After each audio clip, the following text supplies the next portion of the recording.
Hi guys, this is Divyansu, your brother, your friend, and I welcome you all to the next video of the finance series। और आज की इस video में हम बात करेंगे इन्फ्लेशन के बारे में और साथ ही साथ हम ये भी डिस्कस करेंगे कि why should you invest your money. आपको अपना पैसा क्यों इन्वेस्ट करना चाहिए, आज के टाइम पे इन्वेस्टमेंट इतना इंपॉर्टेंट क्यों हो गया है। पूरी डिस्कशन काफी लॉजिकल तरीके से करी जाएगी और मैं आपको एक चीज गारंटी के साथ कह सकता हूं कि आप इस वीडियो के एंड तक काफी कुछ इंपॉर्टेंट चीजें सीख जाओगे। और हाँ, इस वीडियो को आप बिल्कुल भी स्किप मत करना। मैं यूजुअली ये कहता नहीं हूं, पर जब भी बात पर्सनल फाइनेंस की आती है तब आपको काफी अवेयर होकर कंप्लीट नॉलेज लेनी चाहिए। आप इन वीडियोस को अपने दोस्तों के साथ, अपने फैमिली मेंबर के साथ जरूर शेयर करना। मैं ये इसलिए नहीं बोल रहा हूं क्योंकि मेरे व्यूज बढ़ेंगे, वो तो ऑब्वियसली एक इंपॉर्टेंट फैक्टर है, बट इंपॉर्टेंट चीज ये है कि जब भी मैं अपने कंटेंट को बनाता होता हूं, जब भी मैं इन वीडियोस को बनाता होता हूं, तो मुझे आइडिया लग जाता है कि अगर मेरे कंटेंट को किसी ने अच्छे से फॉलो किया तो उसके माइंडसेट में, उसके स्किल सेट्स में, उसके करियर में बहुत ही मेजर चेंजेस आएंगे, आई प्रॉमिस। क्योंकि मेरा कंटेंट ही इस तरीके के टॉपिक्स पे बेस्ड होता है और मैं एक डिसेंट रिसर्च करता हूं अपने वीडियोस को बनाने से पहले। मेरा एक ही इंटेंशन होता है कि मैं मैक्सिमम वैल्यू कैसे प्रोवाइड करूं एक लिमिटेड टाइम में, because I am selling my product with not your money but with your time. So इसलिए आप इन वीडियोस को जरूर शेयर करो और भी लोगों को अच्छी खासी चीजें सीखने को मिलेगी।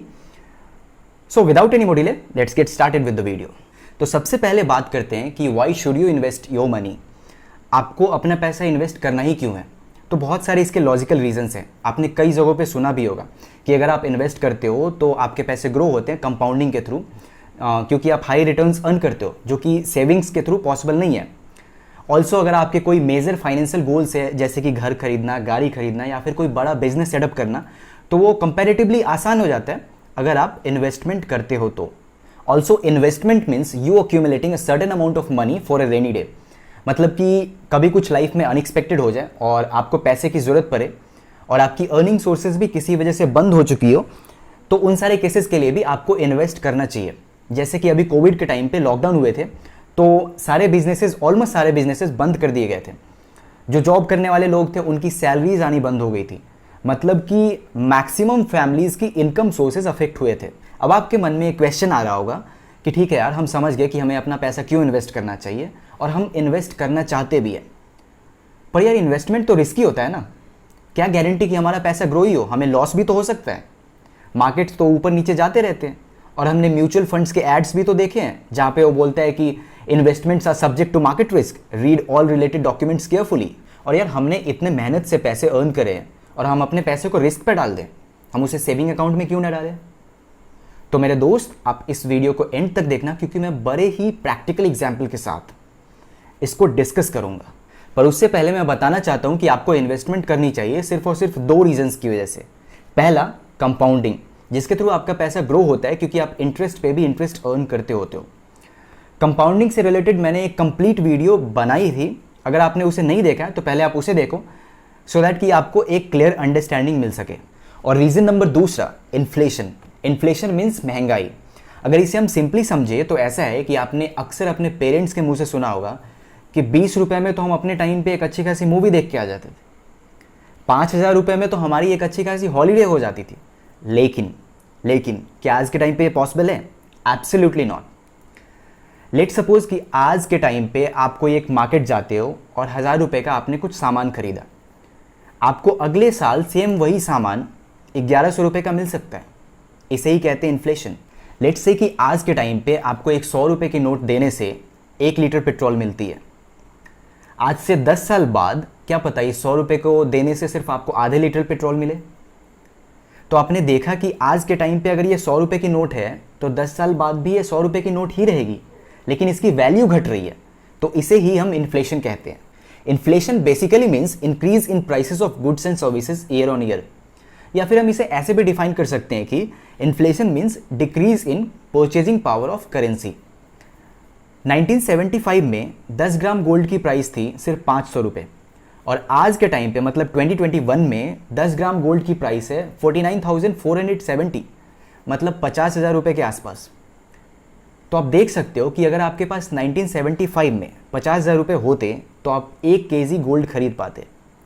लेकिन अगर आज के टाइम पे मतलब 2021 में आपके पास अगर 50,000 रुपये है तो सिर्फ आप 10 ग्राम गोल्ड खरीद पाओगे। अभी के टाइम पे इंडिया का इन्फ्लेशन रेट है 6% के आसपास, मतलब the price of basic goods and services is going up by 6% every year. इसका बेस्ट एग्जाम्पल अगर मैं बताऊं तो स्कूल्स और कॉलेजेस आपकी फीस हर साल बढ़ा देता है। ऑल्सो अगर आप कहीं पे रेंट पे रहते होगे तो आपको मालूम होगा कि हर साल आपका लैंडलॉर्ड आपकी रेंटल अग्रीमेंट को रिन्यू करता है और आपकी रेंट को कुछ परसेंटेज से बढ़ा देता है।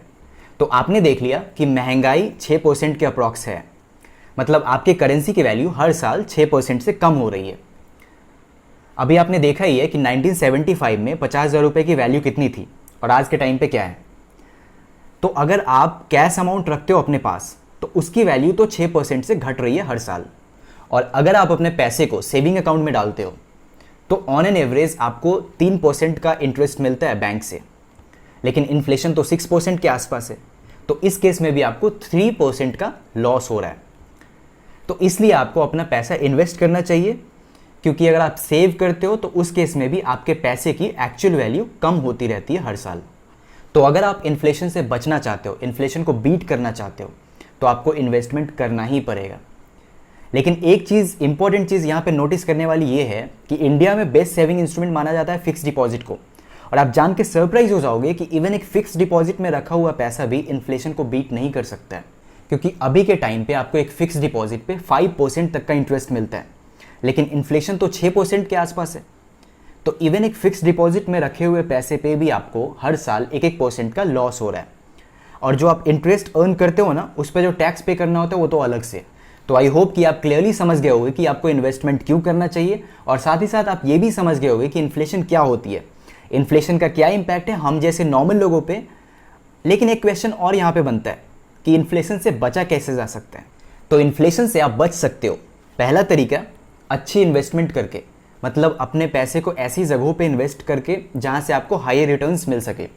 अब ऐसी कौन कौन सी इन्वेस्टमेंट है, इसके बारे में हम आने वाले वीडियोस में ज़रूर बात करेंगे। और दूसरा तरीका ये है कि आपका इनकम ग्रोथ रेट हर साल इन्फ्लेशन रेट से ज़्यादा होनी चाहिए। मतलब अभी के टाइम पे इन्फ्लेशन रेट है 6%, तो आप मेक श्योर करो कि आपकी जो इनकम ग्रोथ रेट है वो 6% से ज़्यादा हो हर साल। नाउ एक और चीज़ मैं आपको शॉर्ट में बता देना चाहता हूँ कि इन्फ्लेशन भी एक हेल्दी इकॉनमी के लिए ज़रूरी है, तभी देश की इकॉनमी ग्रो करेगी। अब इंडिया एक डेवलपिंग नेशन है, तो 3 to 4% तक का इन्फ्लेशन रेट एक हेल्दी रेट माना जा सकता है। ये इन्फ्लेशन रेट ज़्यादा कम भी नहीं होनी चाहिए। कई बार लोगों को लगता है कि सिर्फ ज़्यादा नहीं होनी चाहिए, पर मैं आपको बता दूं कि अगर इन्फ्लेशन रेट काफ़ी कम होने लगा, मतलब डिफ्लेशन होने लगा, तो इसका और भी बुरा इफेक्ट होगा हमारी इकोनॉमी पे। लॉन्ग टर्म में इसकी वजह से काफ़ी ज़्यादा अनएम्प्लॉयमेंट बढ़ सकती है। क्यों और कैसे, कभी हम डिटेल में डिस्कस करेंगे। तो गाइज आई होप कि आपको एक बेसिक नॉलेज मिल गई होगी इन्फ्लेशन के रिगार्डिंग। कभी किसी और वीडियो में हम इन डेप्थ डिस्कशन करेंगे इन्फ्लेशन के ऊपर। इस एक पर्टिकुलर वीडियो में कंप्लीट डिस्कशन तो नहीं कर सकते थे, वरना वीडियो लेंदी हो जाता। इस वीडियो के थ्रू मैंने आपको कन्विंस करने की कोशिश करी है कि आज के टाइम पे आपको अपना पैसा इन्वेस्ट करना बहुत इंपॉर्टेंट हो चुका है, क्योंकि 2 रीज़न की वजह से। पहला, आपको इन्फ्लेशन से बचना है, और दूसरा, आपको अपने पैसे को कंपाउंडिंग के थ्रू ग्रो होने देना है। So guys that's it for this video. I hope कि आपको इस वीडियो से वैल्यू मिली हो। अगर आपको मेरा काम अच्छा लगता है तो आप इस वीडियो को लाइक कर सकते हो, अगर अच्छा नहीं लगता है तो डिसलाइक भी कर सकते हो। अगर आपको कोई डाउट्स या सजेशंस है तो कमेंट सेक्शन में लिख दो। I will try to get back to you as soon as possible. अगर आप इस चैनल पर नए हो तो सब्सक्राइब भी कर दो। इस वीडियो को जरूर अपने दोस्तों के साथ शेयर करना, ताकि उन्हें भी इंपॉर्टेंट चीज़ों के बारे में सीखने को मिले।